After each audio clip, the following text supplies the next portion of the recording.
Welcome once again बेटा।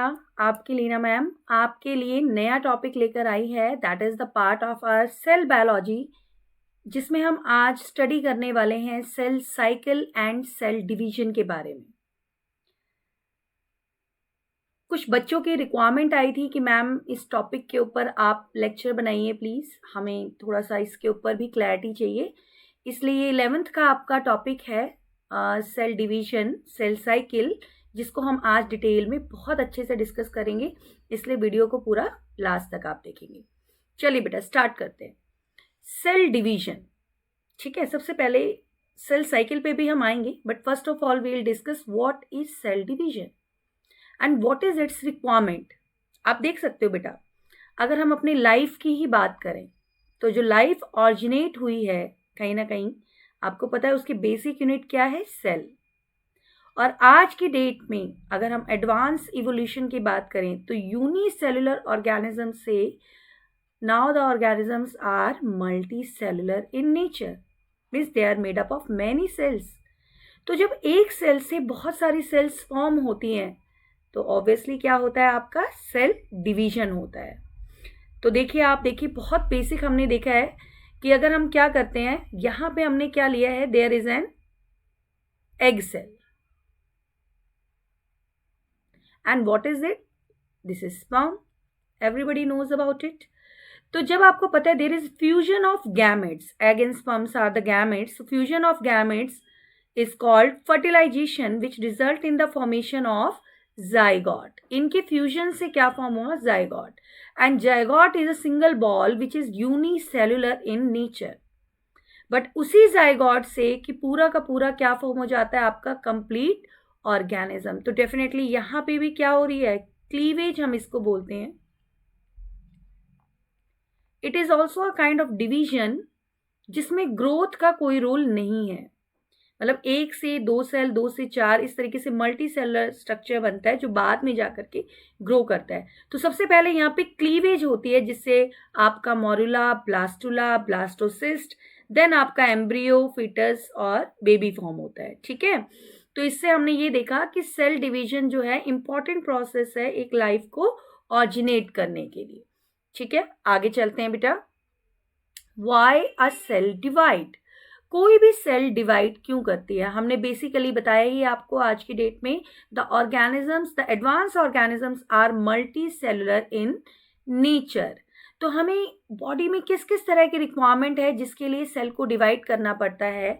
तो देखेंगे आप यहाँ पे हमने लिखा है फर्स्ट जी से, हम यहाँ पे रिप्रेजेंट कर रहे हैं किसको, ग्रोथ को। तो आपको पता है कि whenever the growth is required then the cell has to divide. R means यहाँ पे this is responsible with और related with repair, मीन्स अगर हमें कभी इंजरी हो जाए या हम कभी बीमार हो जाए जिसमें लॉट्स ऑफ सेल्स डैमेज हो जाए, तो उस केस में भी उन डैमेज सेल्स को रिप्लेस करने के लिए किसकी रिक्वायरमेंट होती है, सेल डिवीजन की रिक्वायरमेंट होती है। And third is G which is related to your gametogenesis, means that is related to gamete formation, ठीक है। तो जब भी एक ऑर्गेनिज्म मैच्योर होता है, सेक्सुअल रिप्रोडक्शन उसके अंदर होता है, तो वो अपनी बॉडी में क्या फॉर्म करता है, गैमेट्स फॉर्म करता है। यानी कि मेल्स अपनी बॉडी में स्पर्म फॉर्म करते हैं, फीमेल्स एग फॉर्म करती है। तो गैमेटोजेनेसिस के लिए भी सेल को क्या करना पड़ता है, डिवाइड करना पड़ता है। तो these are the important parts in which a cell has to be divide. Second question देखिए, when a newly form cell divide. अब यहाँ पे क्या मतलब हुआ कि कोई भी न्यूली फॉर्म सेल, मान लीजिए एक सेल डिवाइड हुई है, डॉटर सेल फॉर्म हुई है, तो वो कब डिवाइड करेगी। तो देखिए, जब भी सेल डिवाइड करती है तो बेटा उसमें दो इंपॉर्टेंट पार्ट होते हैं, दो इवेंट्स होते हैं। कौन कौन से, one is the cell growth and then cell division.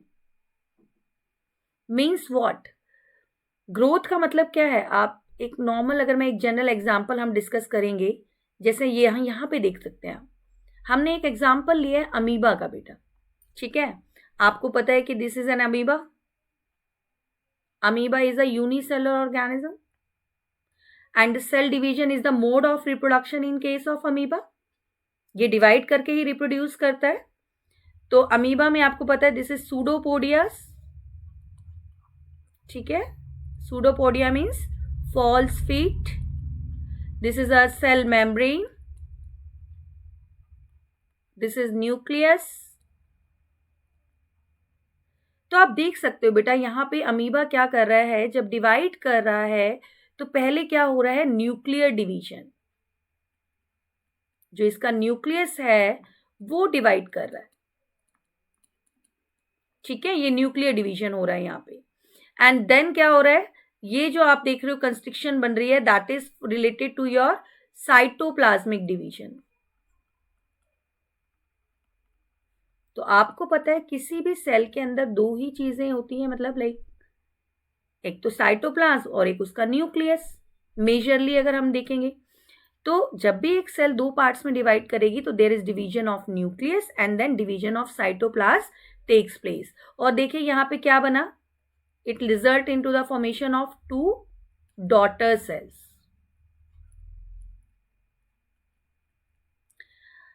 अब आप देख सकते हो बेटा कि यहाँ पे जो ये दो डॉटर सेल बन रही हैं, अब ये डॉटर सेल कब डिवाइड करेंगी, क्या ये इमीडिएटली डिवाइड करना शुरू कर देंगी, नो, पहले ये बेटा ग्रो करेंगी। ग्रो कैसे करेंगी, ये बाहर से जो भी इसका फूड का इंटेक है, न्यूट्रिशन का इंटेक है, उसको इंटेक करेगी, ग्रो कर जाएगी, then it further divide and then again same process continues. तो आपने देखा किसी भी सेल डिवीजन में दो इंपॉर्टेंट इवेंट्स होते हैं, एक तो उसका ग्रो होना एंड देन उसका डिवाइड होना, ठीक है। ग्रो होना का मतलब क्या होता है कि सेल जो है प्रिपेयर करती है अपने आप को सेल डिवीजन के लिए। तो ग्रोथ पार्ट किस में आता है, आपका प्रिपरेटरी पार्ट में आता है। तो सेल डिवीजन जब हम पढ़ते हैं तो उसके अंदर हम दो पार्ट पढ़ते हैं, सेल ग्रोथ और सेल डिवाइड, जिसमें ग्रोथ होती है किसमें बेटा, इंटरफेस में, और सेल डिवाइड करती है आपकी किसमें, माइटोटिक फेज में, which is also represented as M phase. Clear, I hope this is the basic thing, clear होगी। नेक्स्ट आते हैं बेटा, देखिए तो आपने देखा कि यहाँ पे हमने देखे whatever the events are going on they are sequentially arranged, एक सीक्वेंस में हो रहे हैं। जो भी सेल डिवीजन होता है वो एक सीक्वेंस में होता है। तो ये जो सीक्वेंस होते हैं ये कोऑर्डिनेट करते हैं बेटा, और ये कोऑर्डिनेशन किसके अंडर होता है, ऑब्वियसली जेनेटिक कंट्रोल के अंडर होता है। ये सारी चीजें गिवन है आपके किसमें, एनसीईआरटी में। तो इसी सीक्वेंस ऑफ इवेंट्स को हम क्या कहते हैं, सेल साइकिल कहते हैं। देखिए बेटा ये हमने एक सेल साइकिल ड्रॉ कर रही है, इस पे हम आएंगे, पहले हम इसके बारे में समझते हैं व्हाट इज सेल साइकिल। तो cell cycle is a series of events that takes place in a cell to duplication of DNA, या अगर आप एनसीईआरटी में इस लाइन को रीड करेंगे तो यहां पे एक और वर्ड लिखा होता है, डुप्लीकेट इट्स जीनोम। अब जीनोम को तो वैसे हम क्या कहते हैं, this is the haploid content of the DNA in our body, ठीक है। लेकिन कई जगह पे जब हम जीनोम की बात कर रहे हैं तो यहां पे हम कंप्लीट डीएनए की बात कर रहे हैं, ठीक है। तो वैसे जीनोम क्या है, हैप्लॉइड सेट। अगर एक डिप्लॉइड ऑर्गेनिज्म है तो उसका जो हैप्लॉइड सेट ऑफ क्रोमोसोम है वो उसका क्या कहलाता है, जीनोम कहलाता है, ठीक है। उसकी जो बॉडी की कंप्लीट इंफॉर्मेशन है वो उसके एक सिंगल सेट ऑफ क्रोमोसोम में प्रेजेंट है, तो इसलिए उसको क्या बोलते हैं, जीनोम। हाँ, अगर कोई ऑर्गेनिज्म हैप्लॉइड है तो ऑब्वियसली उसका जो कंप्लीट सेट ऑफ क्रोमोसोम है वो उसका जीनोम है।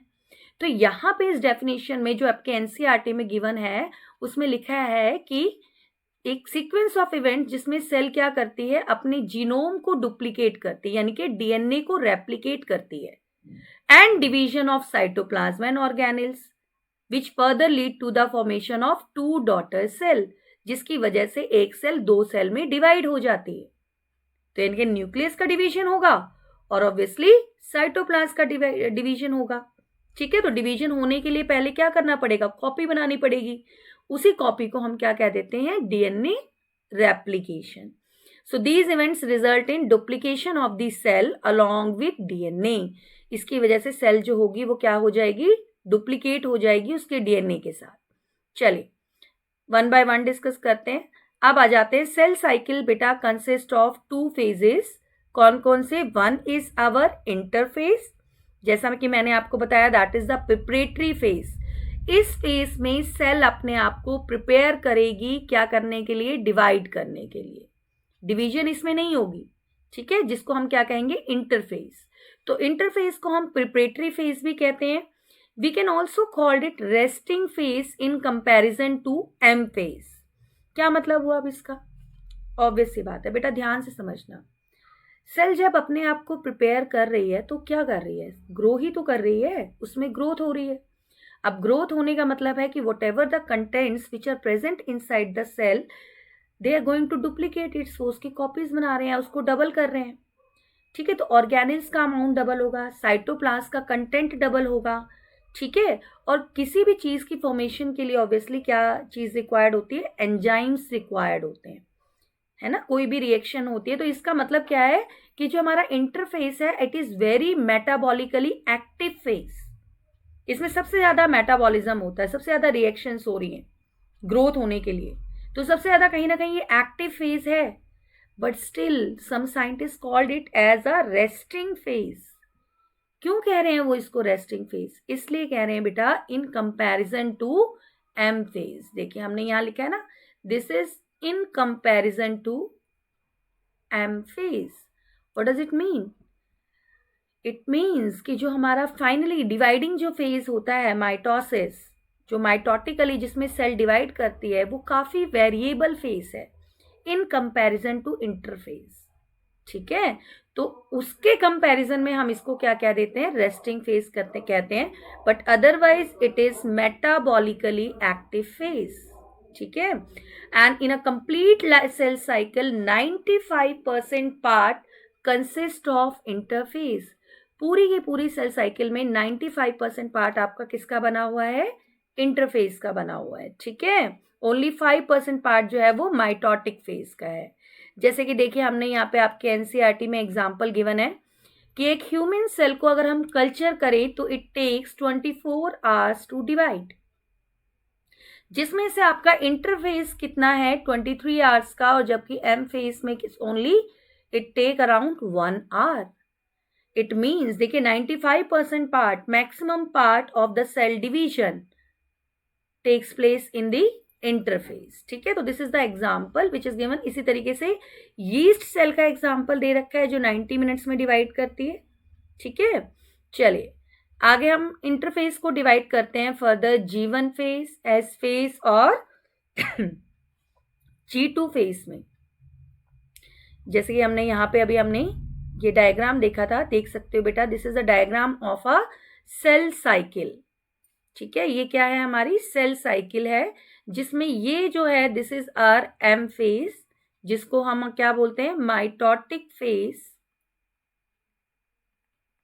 ठीक है, जिसमें सेल फाइनली डिवाइड करती है। और जब डिवाइड करने के बाद जब वो दोबारा से अगेन डिवाइड करेगी तो उसको, उस सारे कंप्लीट फेजेस को हम क्या कहते हैं, इंटरफेज, जिसमें पहला आपका आता है G1 फेज, जिसको हम गैप 1 भी बोलते हैं, ठीक है। ग्रोथ फेज है, इसमें भी सेल ग्रो करती है। देन आपका आता है बेटा एस फेज। एस फेज जो है सिंथेसिस फेज है। इस फेज में मेनली बेटा डीएनए का रेप्लिकेशन होता है, तो DNA replication occurs in our S phase.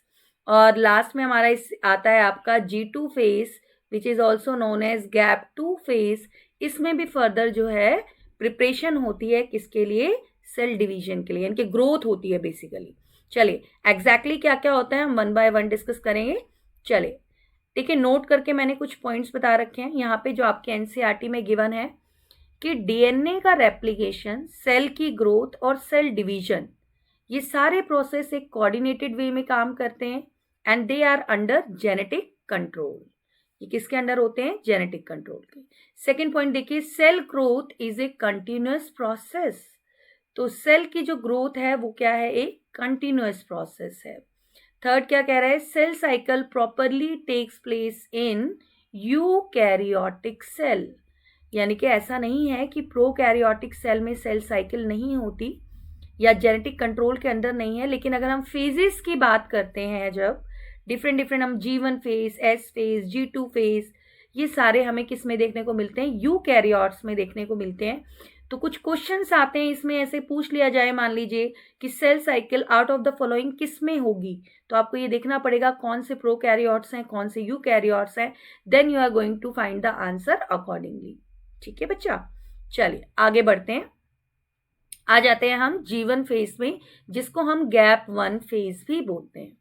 तो देखिए सेम लाइन है एनसीईआरटी की, interval between mitosis and initiation of DNA replication. तो देखो भाई, ये माइटोसिस है आपका, ठीक है, और ये फेज क्या है, सिंथेसिस फेज। अब सिंथेसिस फेज में ही आपका क्या होता है, डीएनए का रेप्लिकेशन होता है।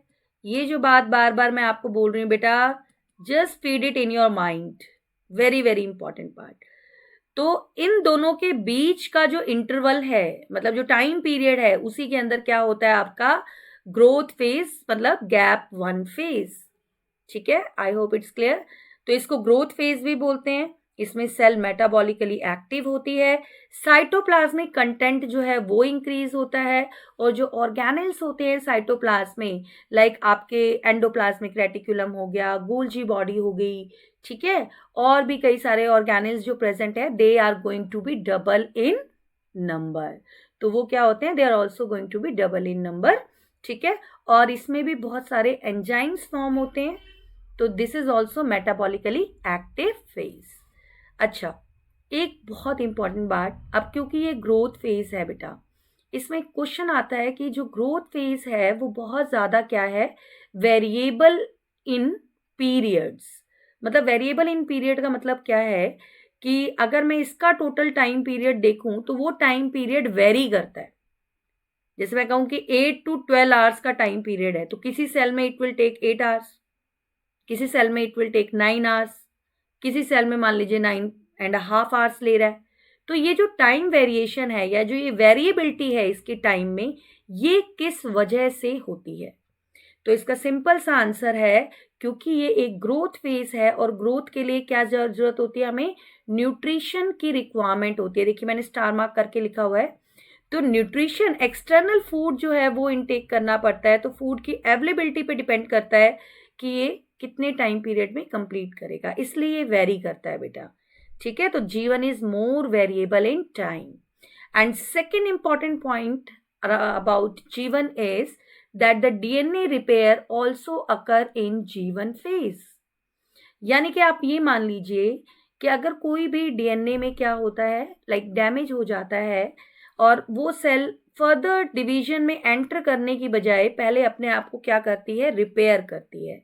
तो जीवन में एक और बहुत इंपॉर्टेंट प्रोसेस होता है, कौन सा, डीएनए रिपेयर। यानी कि without repair cell S phase में नहीं जाएगी। ठीक है, तो इसके लिए भी क्या होते हैं, यहाँ पे चेक पॉइंट्स होते हैं। आपने कई बार सुना होगा कि चेक पॉइंट्स, तो जैसा नाम है चेक पॉइंट्स, भाई कंप्लीट चेक करना कि वट एवर द रिक्वायरमेंट जो भी हमें थी वो पूरी हो गई है, देन इसको आगे भेजा जाए या फिर ऐसे ही कंटिन्यू करा दिया जाए, तो प्रॉब्लम्स आती हैं। ठीक है बेटा, तो डीएनए रिपेयर भी हमारा किस में होता है, जीवन फेज पे होता है। तो this is all about our gap 1 phase. Second आ जाते हैं बेटा एस फेज में, which is also known as synthesis phase. देखिए बेटा, सिंथेसिस फेज में क्या होता है, amount of DNA per cell doubles. अब ऑब्वियस सी बात है बेटा, एक सिंपल सी चीज आप समझो कि एक सेल है, अगर हम मैं एक बेसिक सेल की बात करूं तो उसमें यही चीजें होती हैं। क्या होती हैं, एक तो होता है उसका सेल मेम्ब्रेन, दूसरा उसके अंदर क्या प्रेजेंट होता है, न्यूक्लियस, और तीसरा उसके अंदर है साइटोप्लाज्म।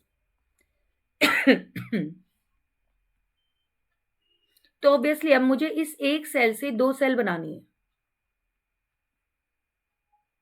तो सेल के अंदर बेसिकली 2 ही कंटेंट है ना, एक तो न्यूक्लियस है, दूसरा क्या है, साइटोप्लाज्म है। और न्यूक्लियस के अंदर आपका क्या होता है, genetic material of the cell, जो कंप्लीट इंफॉर्मेशन रखता है सेल की। तो न्यूक्लियस के अंदर जो डीएनए है, पहले उसको क्या करेंगे, डबल करेंगे। ठीक है, तो amount of DNA per cell doubles, which is also called DNA replication. यानी कि यहाँ पे आप एग्जाम्पल से समझिए कि अगर डीएनए का इनिशियल अमाउंट क्या है, 2C है बेटा, तो फाइनल अमाउंट क्या हो जाएगा इसका, 4C। It gets double, but hold, DNA का अमाउंट डबल होता है लेकिन क्रोमोसोम नंबर क्या रहता है, सेम रहता है। तो यहां पे देखिए नेक्स्ट पॉइंट हमने लिखा है there is no increase in chromosome number, यानी कि जो ploidy level of the cell है वो अभी चेंज नहीं हुआ है। अगर सेल आपकी डिप्लॉइड है तो वो डिप्लॉइड ही है, ठीक है। डिप्लॉइड हैप्लॉइड का आपको कॉन्सेप्ट समझ में आता है ना। देखिए बेटा बहुत सिंपल सी चीज है, इसको भी मैं आपको समझा देती हूँ। देखिए डिप्लॉइड का मतलब होता है 2 सेट्स ऑफ क्रोमोसोम। जब हमारे पास हमारी बॉडी की कंप्लीट इंफॉर्मेशन के लिए 2 क्रोमोसोम मतलब 2 सेट प्रेजेंट है। 2 सेट्स का मतलब क्या है कि यहां पे आप इधर देखिए, ये समझिए। जैसे suppose this is a chromosome, ठीक है, और इस क्रोमोसोम के पास किसके लिए इंफॉर्मेशन है, मेरे आई कलर के लिए इंफॉर्मेशन है। लेकिन मैं कह रही हूं कि मेरे पास कैसे क्रोमोसोम है, होमोलोगस क्रोमोसोम है। अब होमोलोगस का मतलब क्या होता है, the same information carried by the other chromosome also. यानी कि यहां पे अगर आई कलर के लिए जीन रिस्पॉन्सिबल है तो सेम प्लेस पे यहां पे भी आई कलर के लिए ही क्या है, जीन रिस्पॉन्सिबल है। तो अगर मैं अपनी बॉडी में गैमेट्स बनाऊंगी तो मुझे दोनों को भेजने की जरूरत नहीं है, क्योंकि आपको पता है सेक्सुअल रिप्रोडक्शन में 2 पेरेंट्स इन्वॉल्व होते हैं। हाफ इंफॉर्मेशन मदर से जाती है, हाफ फादर से। तो मैं एक सेट ही भेजूंगी, है ना। तो गैमेट्स हैप्लॉइड हो गए और पेरेंट्स क्या हो गए, डिप्लॉइड हो गए। ये सेक्सुअल रिप्रोडक्शन का। तो प्लॉइडी लेवल ये होता है बेटा कि आपके पास किसी इंफॉर्मेशन के लिए कितने सेट्स ऑफ क्रोमोसोम है। अगर आपके पास सिंगल सेट ऑफ क्रोमोसोम है तो आप हैप्लॉइड हो, और अगर आपके पास डबल सेट है तो आप डिप्लॉइड है। अगर आपके पास 4 सेट है तो आप टेट्राप्लॉइड हो, आपके साथ बहुत सारे सेट्स हैं तो आप पॉलीप्लॉइड हो। Are you getting the point. तो प्लॉइडी लेवल इससे रिलेटेड होता है। तो there is no increase in chromosome number का मतलब क्या है कि देखो, अगर मान लीजिए यही 2 क्रोमोसोम है, मान लीजिए मैं क्रोमोसोम को यहाँ पे अभी एक्सप्लेन करूंगी, यहाँ पे एक्सप्लेन करते हैं, रुकिए। चलिए बेटा देख ही लेते हैं इस कॉन्सेप्ट को। देखिए मैंने यहाँ पे लिखा भी है concept of chromosome, chromatid and chromatin fibre. एक बात को समझो बेटा, suppose this is a cell,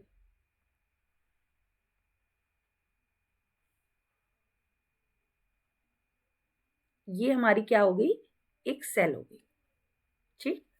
और इस सेल के अंदर क्या प्रेजेंट है, ऑब्वियसली इस सेल के अंदर आपका क्या प्रेजेंट है, न्यूक्लियस प्रेजेंट है। तो हम न्यूक्लियस के लिए भी ये हमने ड्रॉ कर लिया। अब इस न्यूक्लियस के अंदर क्या है बेटा, ऑब्वियसली इसके अंदर हमारा क्या है, डीएनए प्रेजेंट है, मतलब हमारा जेनेटिक मटेरियल है। लेकिन यहां पे जो ये डीएनए है बेटा, इसको हम क्या कहते हैं, we called it chromatin fibre. क्या बोलते हैं इसको, क्रोमैटिन फाइबर बोलते हैं, ठीक है। Why it is called chromatin fibre, because it is an entangled mass of thread like structure, ठीक है। इसीलिए हम यहां पे इसको क्या बोलते हैं, क्रोमैटिन फाइबर कहते हैं। And it is basically DNA plus protein. और ये कब है, कब इसको क्रोमैटिन फाइबर बोल रहे हैं, जब आपकी सेल क्या है, नॉन डिवाइडिंग सेल है। अगर कोई भी सेल डिवाइड नहीं कर रही तो उसके अंदर डीएनए किस फॉर्म में प्रेजेंट है, आपका क्रोमैटिन फाइबर की फॉर्म में प्रेजेंट है, ठीक है। अब मान लीजिए ये सेल क्या करने वाली है, डिवाइड करने वाली है।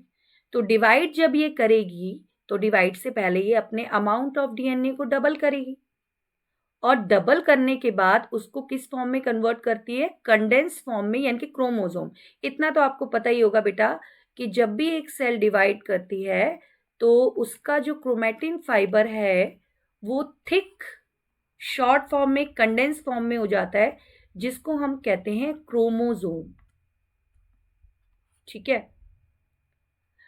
तो अब बेसिकली हमें सबको पता है कि क्रोमोसोम का अगर मैं एग्जैक्ट स्ट्रक्चर कहूं तो उसके अंदर एक क्या है, ये सेंट्रोमेयर है, और उसकी कितनी आर्म्स होती हैं? आर्म्स उसकी 4 होती है, लेकिन क्रोमैटिड्स कितने होते हैं? 2 होते हैं। तो एक ये है क्रोमैटिड और दूसरा आपका ये क्रोमैटिड है। और जो ये सेंटर का पार्ट है बेटा, दिस इज कॉल्ड सेंट्रोमेयर, जिसे ये दोनों अटैच है। बट क्या ये क्रोमोसोम एग्जैक्टली तुरंत बन जाता है? ऐसा नहीं है बेटा।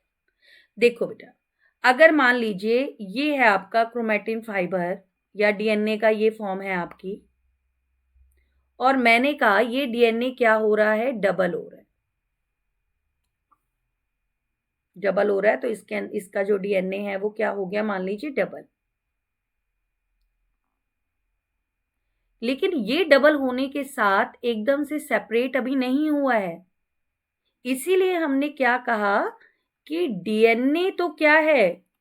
डबल तो हो गया है। डबल का मतलब अगर उसका इनिशियल अमाउंट 2C था तो इट बिकम्स 4C। लेकिन अगर मैं इसको एज अ क्रोमोसोम मान के चलूं तो इसका क्रोमोसोम नंबर क्या है? क्रोमोसोम नंबर तो पहले भी 1 था और अभी भी मान लीजिए 1 ही है। Are you clear?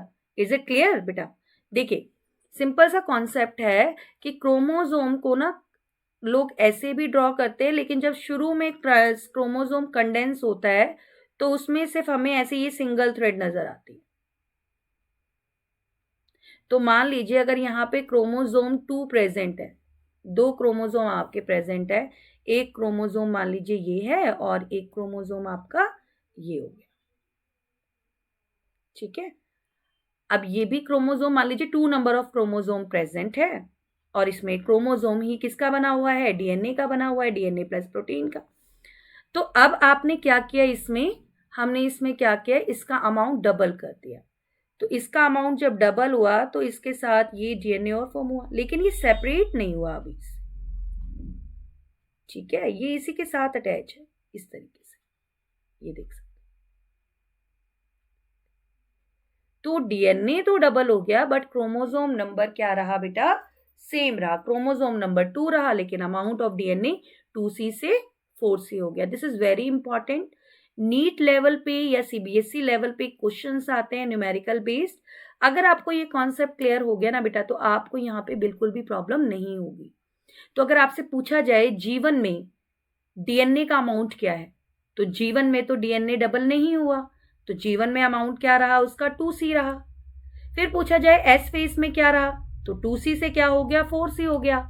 लेकिन क्रोमोसोम नंबर क्या रहा? अगर मान लीजिए क्रोमोसोम नंबर डिप्लॉयड था तो डिप्लॉयड ही रहा, 2 था तो 2 रहा, 4 था तो 4 रहा। इस तरीके से अगर पूछा जाए G2 में क्या हुआ डीएनए का अमाउंट, तो डीएनए का अमाउंट 2C से 4C हुआ और क्रोमोसोम नंबर अभी भी वो क्या है? आपका क्रोमोसोम नंबर क्या है? सेम है, ठीक है। क्रोमोसोम नंबर चेंज नहीं हो रहा। तो इन चीजों को आप समझो बेटा, ठीक है। तो क्रोमोसोम अलग चीज है, क्रोमैटिड जो है वो क्रोमोसोम के अंदर आता है, ठीक है। जीवन में आप इसको क्रोमैटिड, क्रोमोसोम में सिंगल क्रोमैटिड होता है और G2 में हमारा क्रोमोसोम में डबल क्रोमैटिड होता है। Very very important point which I told you कि हमारा जीवन फेज में क्या है? There is single chromatid. हमारा जीवन में क्या है? क्रोमोसोम जो है वो किसका बना हुआ है? सिंगल क्रोमैटिड का बना हुआ है। क्या बना हुआ है क्रोमोसोम? सिंगल क्रोमैटिड का। और G2 फेज में जो S फेज के बाद आ रहा है, इसमें कितने क्रोमैटिड हो जाते हैं? तो क्रोमैटिड का नंबर क्या हो जाता है बेटा? 2 हो जाता है, ठीक है। तो 2 क्रोमैटिड का आपका क्या बना हुआ है? क्रोमोसोम बना हुआ है। तो क्रोमोसोम नंबर सेम है बट वो आपका डीएनए अमाउंट डबल हो गया है। बहुत इंपॉर्टेंट था, इसने हमने डिटेल में डिस्कस किया। चलिए देखिए आगे क्या कह रहा है। If the cell is diploid then it is also dash after S phase, यानी कि यहां पे आप क्या भरोगे? Then it is also diploid after S phase, है ना, क्योंकि सेल की प्लॉइडी लेवल चेंज नहीं हुआ है, डीएनए का अमाउंट चेंज हुआ है। देन देखिए DNA replication takes place in, कहां पर होगा डीएनए का रेप्लिकेशन? ऑब्वियसली बेटा न्यूक्लियस ऑफ द सेल। और एस फेज में एक चीज और होती है, क्या होता है, सेंट्रियोल का डुप्लीकेशन होता है। सेंट्रियोल जो है बेटा सेल डिवीजन में काफी इंपॉर्टेंट है, ठीक है। वही स्पिंडल फाइबर्स फॉर्म करता है जिससे क्रोमोसोम अटैच होते हैं और वो उसको डिफरेंट डायरेक्शन में स्ट्रेच करता है, डिफरेंट डिफरेंट पोल्स की तरफ। तो सेंट्रियोल जो डुप्लीकेट होता है, डुप्लीकेशन होता है, वो भी किस में होता है, एस फेज में, लेकिन it takes place itself inside the cytoplasm of the cell. तो ये जितने भी मैंने आपको क्वेश्चन लिखे they are very very important, पूछे गए हैं एग्जाम्स में, that's why we discuss it here. चले नेक्स्ट आ जाते हैं बेटा G2 फेज में। G2 फेज को हम गैप 2 फेज भी कहते हैं। इसमें सेल ग्रोथ जो है हमारी क्या रहती है, कंटिन्यू रहता है। Proteins dash are required for mitosis are also synthesised in G2 phase. तो किस तरह के प्रोटीन्स की रिक्वायरमेंट होती है हमें, ट्यूबुलिन प्रोटीन की बात हो रहा है बेटा यहाँ पे। देखिए बेटा, आपके जो स्पिंडल फाइबर्स हैं वो किसके बनते हैं, माइक्रोट्यूब्यूल्स के, और माइक्रोट्यूब्यूल्स किसके बनते हैं, ट्यूबुलिन प्रोटीन्स के। तो स्पिंडल फाइबर्स की एस्ट्रेस की रिक्वायरमेंट तो पड़ेगी ही, तो उसके लिए ट्यूबुलिन प्रोटीन की जरूरत पड़ती है। तो वो प्रोटीन भी कहाँ पे बनता है, गैप 2 में। अब क्योंकि प्रोटीन बन रहा है तो इसका मतलब ट्रांसक्रिप्शन या ट्रांसलेशन भी हो रहा है और एंजाइम्स भी मैन्युफैक्चर्ड हो रहे हैं। तो G1 फेज में भी और G2 फेज में भी ट्रांसक्रिप्शन और ट्रांसलेशन होता है, ठीक है। इसके अलावा और कौन कौन से ऑर्गेनेल्स डेवलप होते हैं, the organelles which have their own DNA like mitochondria या प्लास्टेट, क्लोरोप्लास्ट भी आप कह सकते हो, जिनके पास खुद का डीएनए है, they also going to double its amount, ठीक है।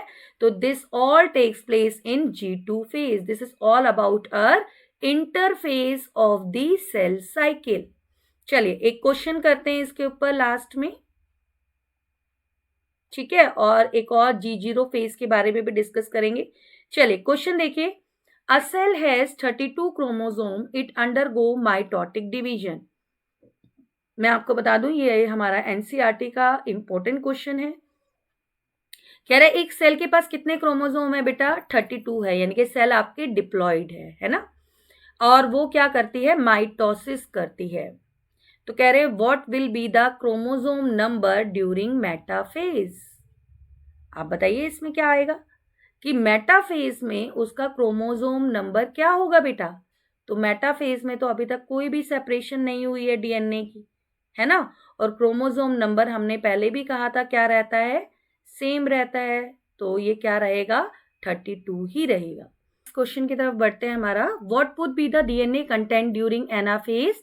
तो एनाफेज में डीएनए कंटेंट अगेन क्या हो जाएगा आपका, 2C हो जाएगा, ठीक है, क्योंकि आपके जो क्रोमोसोम्स थे जिसमें 2 सिस्टर क्रोमैटिड्स आगे थे, now they are going to get separated during anaphase.